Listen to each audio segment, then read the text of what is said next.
Eu não sei se vocês já repararam, também não sei o quanto vocês acompanham yoga nas redes, YouTube e tudo mais, mas quem acompanha certamente já reparou que quase todo professor faz a mesma coisa, fala a mesma coisa, ensina a mesma coisa. Todos eles estão falando de prática de técnicas, na maioria dos casos são as posturas.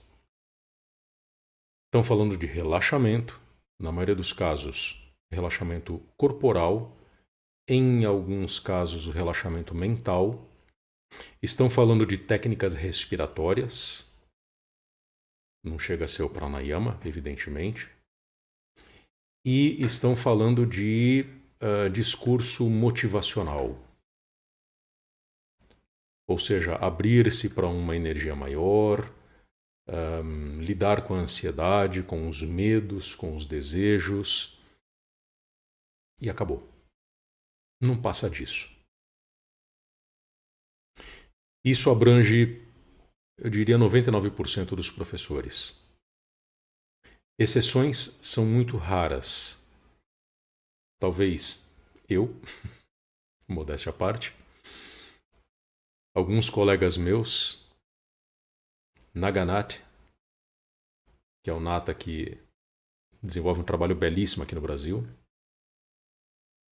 pouquíssimos professores que lidam com yoga estão falando algo diferente desse conjunto de coisas que eu acabei de mencionar. Isso tem um lado que é muito problemático e tem um lado que é muito positivo. O lado positivo: essas pessoas conseguem atender demandas que são demandas da maioria dos leigos. Quase todo mundo que vem para o yoga ou que vem para aquilo que entende ser o yoga vem procurando essas coisas. Então você tem uma enorme quantidade de professores que estão oferecendo essas coisas porque essa demanda realmente é grande. Qual é o lado negativo disso? Qual é o problema disso? O problema é que todo esse conjunto de coisas não tem relação com yoga. Todo esse conjunto de coisas não é yoga, simplesmente. No máximo, esse conjunto de coisas pode tornar a pessoa preparada para ter contato com o yoga caso venha a encontrar um yogi. Eu, Naganat e alguns outros aí que estão desenvolvendo um trabalho sério relacionado ao yoga. Dá para contar nos dedos, provavelmente de uma mão só. Então, o lado positivo é atender essa demanda e preparar essas pessoas para que um dia, talvez, elas possam ter contato com o yoga.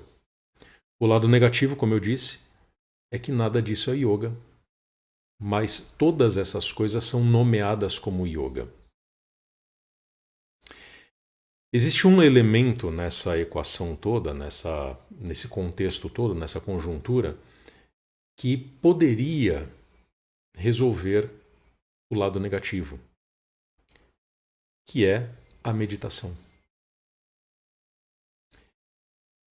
E o que eu quero dizer aqui é o seguinte: não apenas a meditação poderia ser o elemento que resolveria esse lado negativo desses trabalhos que vêm sendo desenvolvidos, conectados ao yoga, usando de forma equivocada o nome do yoga, como também a meditação seria justamente o elemento que possibilitaria todos esses professores saírem do buraco em que eles se encontram, oferecendo aulas de ginástica, de relaxamento, de bem-estar, de terapia,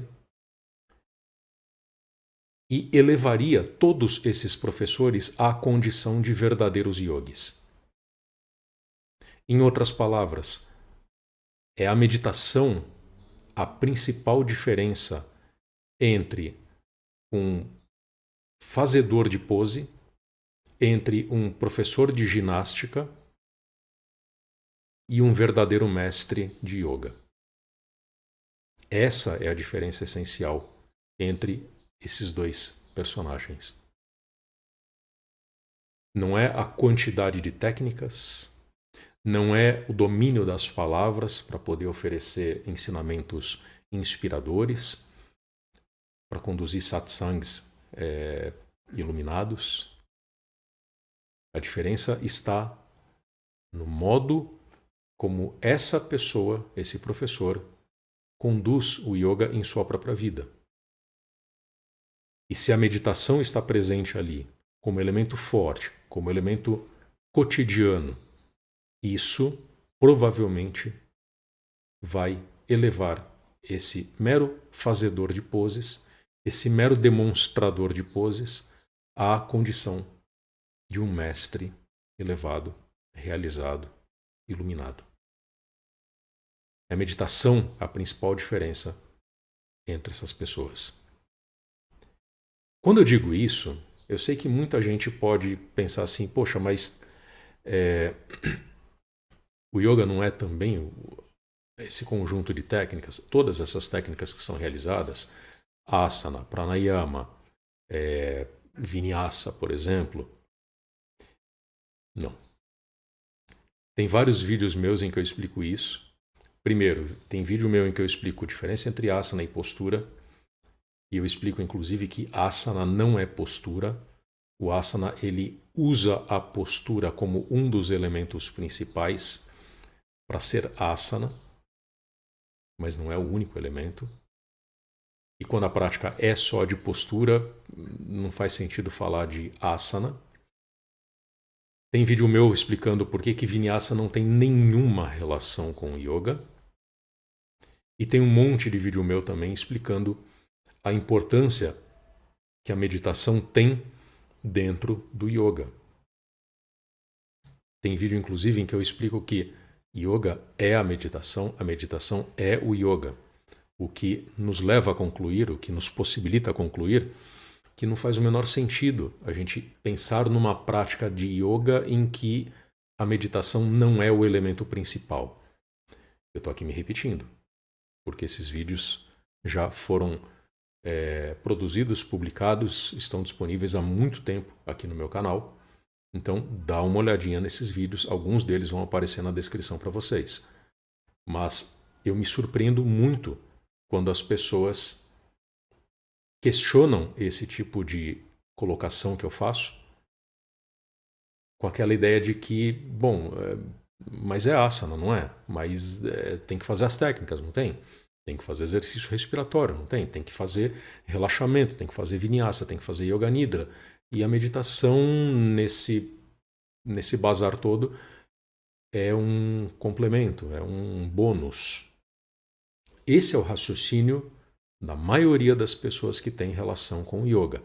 Tanto alunos, praticantes, se você conversar com 100 praticantes, né, dos sistemas modernos, das escolas que a gente encontra por aí, 99 vão falar isso. 98, 99. E entre professores essa proporção também acontece. Todos eles vão falar, bom, é o ensino da técnica, é a prática da técnica, é a prática postural, é a prática do respiratório, é a prática do relaxamento. Tá, mas e a meditação? Ah, mas as pessoas não vão conseguir aproveitar a meditação, elas são ansiosas demais para meditar, elas são agitadas demais para meditar, elas não estão interessadas em algo muito parado. Eu preciso ensinar vinyasa. Tá, mas não é yoga. Você é um mestre de meditação? Você é um mestre yogi? Porque o yoga é meditação? Por que raios você vai ficar ensinando postura? Por que raios você vai ficar ensinando técnica? Por que raios você não vai colocar seus alunos para ficar em silêncio? Para se tornarem verdadeiros praticantes de silêncio. Porque isso tudo é o yoga.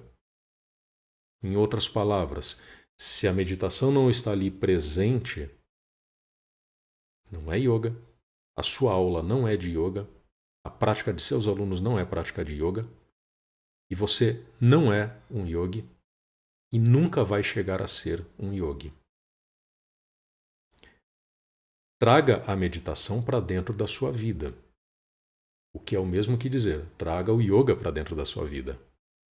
Você precisa parar de fazer postura, você precisa parar de ensinar asana, de ensinar técnicas. Você que é só praticante, você precisa parar de fazer posturinha, fazer alongamento, fazer ginástica indiana. Não precisa.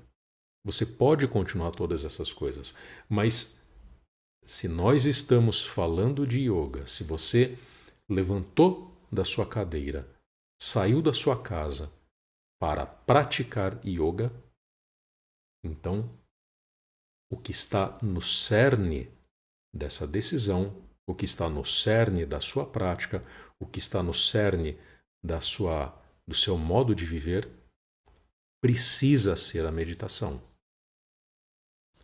Tudo o mais que você fizer, seja ginástica postural, seja exercício respiratório, seja yoga nidra, precisa ser pautado pela sua decisão de se dedicar ao yoga, à meditação, ao silêncio, com S maiúsculo.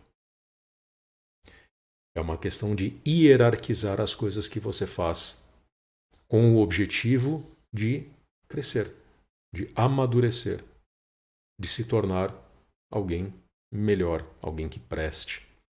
E eu digo isso não porque você não presta, mas eu digo isso principalmente porque eu sempre fui um sujeito muito medíocre, seria a palavra correta, basicão, não sei como é que eu poderia me referir a mim. Eu ainda sou uma pessoa cheia de falhas, mas por meio dessa decisão de agregar o yoga seriamente à minha vida, leia-se meditação, por meio da minha decisão de trazer a meditação, ou seja, o yoga, para dentro da minha vida, eu consegui ser um pouquinho menos porcaria, um pouquinho menos tranqueira.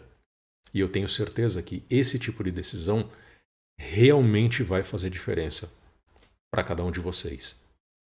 Então, se o seu caminho é o yoga, se o seu interesse é em yoga, é a meditação que vai fazer toda a diferença do mundo. É a meditação que vai abrir a porta para que você se torne um verdadeiro yogi. Não tem outro caminho.